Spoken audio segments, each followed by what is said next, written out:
Eh ben, bonjour à tous. Salut. Salut, bienvenue dans cette nouvelle vidéo où on va vous parler de pourquoi on a choisi de passer au tir allaitement et donc d'arrêter l'allaitement. Et avant ça, on a une question qui nous a été posée dans les commentaires d'une vidéo à laquelle on va répondre. La question de Frédéric London. Donc il nous dit: bonjour, finalement après la naissance, votre liste a été efficace? Des choses à enlever ou à rajouter? Alors, par rapport à la liste de naissance, on peut dire qu'elle a été plutôt efficace, effectivement, parce qu'on a beaucoup de gens qui ont joué le jeu, de la famille, des amis qui ont participé. Ça nous a fait quand même un gros gain d'économie, hein, mine de rien, parce qu'avec tout ce qu'il fallait acheter, qui est quand même assez essentiel pour les enfants, ça nous a beaucoup aidé, en vrai. Oui. Après, juste, fallait pas être pressé par le fait que, voilà, quand on met sa liste, il faut pas s'attendre à ce que tout le monde se jette dessus d'un coup comme ça, hein. Il y en a même qui ont attendu presque les derniers moments avant de participer à la liste, mais voilà, ils l'ont fait et puis c'était cool. Le mieux, je pense, c'est de la mettre au moins 5 mois, 5 à 6 mois. Ouais. À voir vraiment ça en fonction de... Parce qu'il y a des personnes qui vont faire des grosses listes de naissance et d'autres qui vont presque rien mettre dessus. Ça va être plutôt des choses coup de cœur, des achats plaisir, voilà, parce qu'ils auront l'essentiel à la maison et qu'ils ont juste envie de se faire plaisir.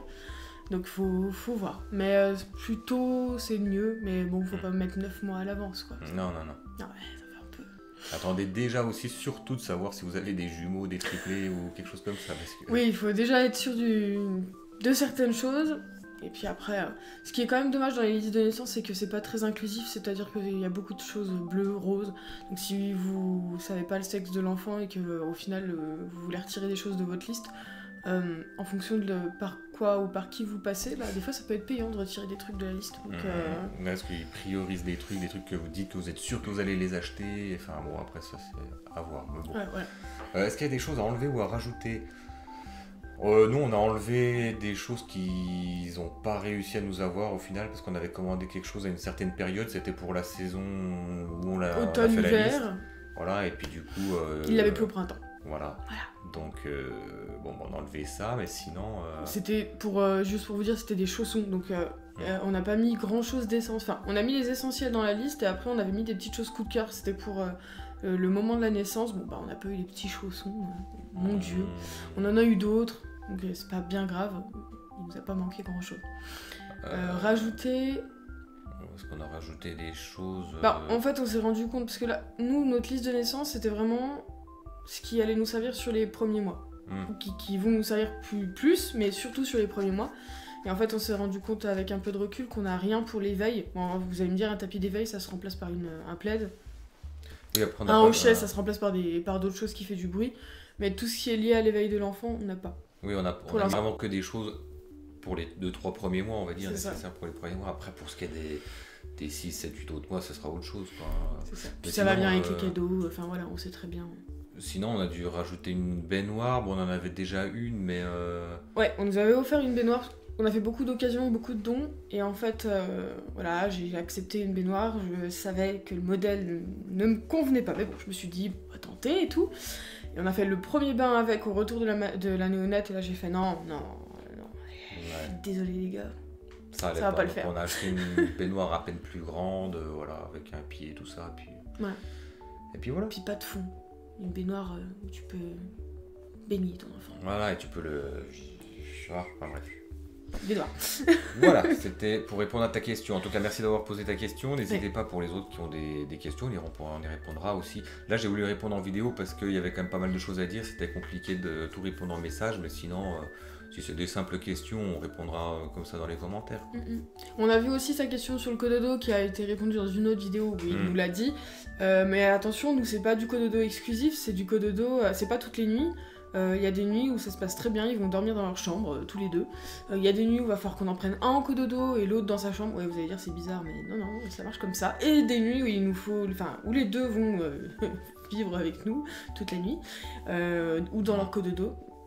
Voilà. Tout dépend de leurs humeurs aussi, quoi. Enfin, ouais. Comment se déroule la nuit, on sait jamais à l'avance. Mais on tente, hein. En tout cas, ils font quand même des dodos dans leur chambre. On espère que ça continuera comme ça de temps en temps. On verra. Donc, vidéo du jour, du coup, Voilà, sur le thème... maintenant on va passer au sujet principal, savoir pourquoi on passe au tir-allaitement. Donc après un allaitement de un peu plus de 2 mois, c'est assez compliqué sur le fait que bon, on a déjà Gabriel qui a un peu du mal, de plus en plus du mal à prendre le sein et à tirer correctement, puis il s'énerve, et puis elle ça l'énerve aussi, et tout le monde s'énerve, et du coup ça avance pas. Donc ça c'est un peu compliqué, c'est vrai qu'on n'arrive pas aussi vraiment à savoir qu'est-ce qu'ils prennent, est-ce qu'ils ont assez ou pas, ça, c'est un peu le problème. Et surtout, il régurgite énormément. Donc on a pu le montrer en direct à la pédiatre. Super, Gabriel nous a fait une démonstration, sauf que le gros régurgiteur de la fratrie, c'est quand même Kalel normalement.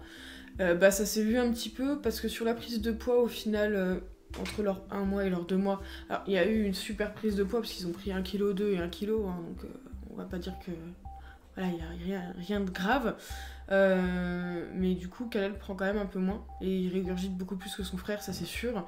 Et on voit bien, enfin voilà, on avait des phases au sein qui évoluaient entre 8 minutes et 35 minutes, avec des bébés des fois qui n'étaient pas satisfaits, qui régurgitaient des quantités astronomiques, mais en même temps, je pense qu'ils se gavaient un peu. Et moi, je suis pas pour la phrénotomie, c'est faire couper des freins éventuels qu'il pourrait y avoir. Enfin, je suis désolée, un bébé, c'est fait pour prendre le sein. Si tous les bébés doivent se faire couper quelque chose pour pouvoir prendre le sein, ça me paraît bizarre.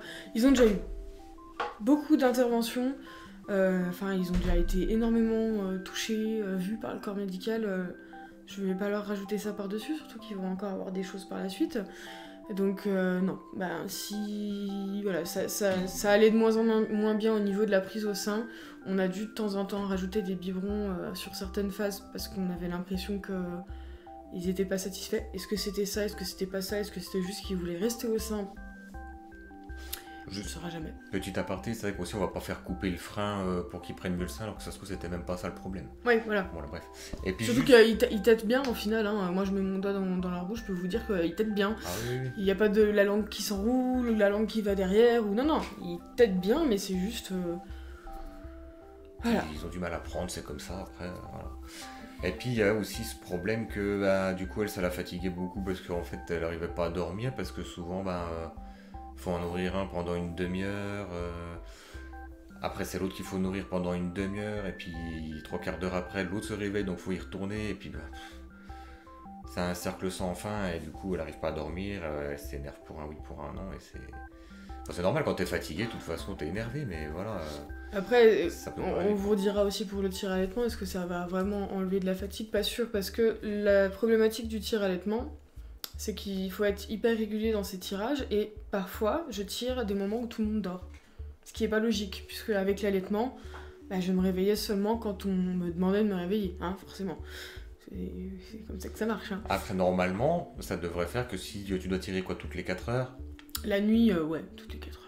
Si toutes les 4 heures, admettons, ça peut déjà faire une phase de 4 heures de dodo, si moi je peux leur donner les biberons qu'on a du lait d'avance. Je peux leur donner les biberons, pendant 4 heures elle peut dormir normalement tranquille. Et 3 heures du coup parce que ça fait jamais 4 heures complètes, parce que le temps que je tire. Oui, que je lave. Ouais. Parce qu'en fait, il faut savoir que donc, moi je tire entre 25 et 30 minutes. Des fois, je fais un peu de rab en fonction de comment sont remplis les biberons. Mes quantités sont très bien. Normalement, je couvre les besoins des bébés, ça, y a pas de souci. On est obligé. Il faut faire au tout début du tir-allaitement, ce qui est le mieux, hein, c'est 8 tirages sur la journée, sur 24 heures. Donc après, c'est à nous de voir comment on gère. Moi, je me suis pas bloqué d'horaire précis parce que des fois, on peut pas. Hein. C'est-à-dire que je devais tirer à 18h, mais à 18h, j'ai Gabriel qui hurle de faim.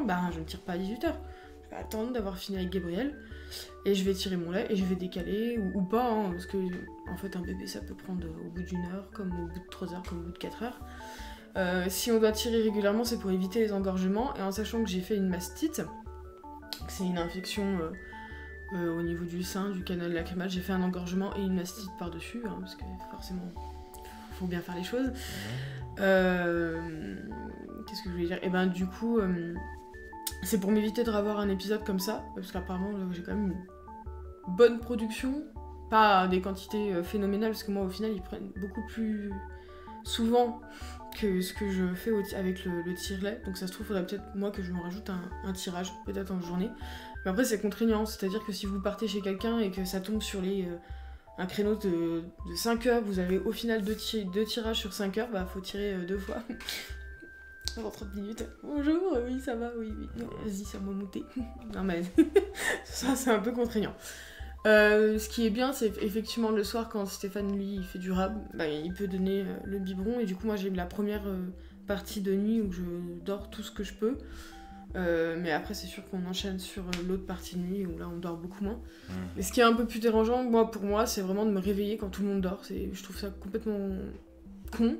Mais vraiment, parce que je sais que je vais être réveillée quelques temps plus tard pour donner un biberon. Donc pour l'instant, j'ai pas encore trouvé mon rythme de nuit. Je vais voir. Est-ce que j'attends que les bébés se réveillent pour tirer? Mais du coup, ça se trouve, je vais peut-être tirer toutes les 2h30, 3h.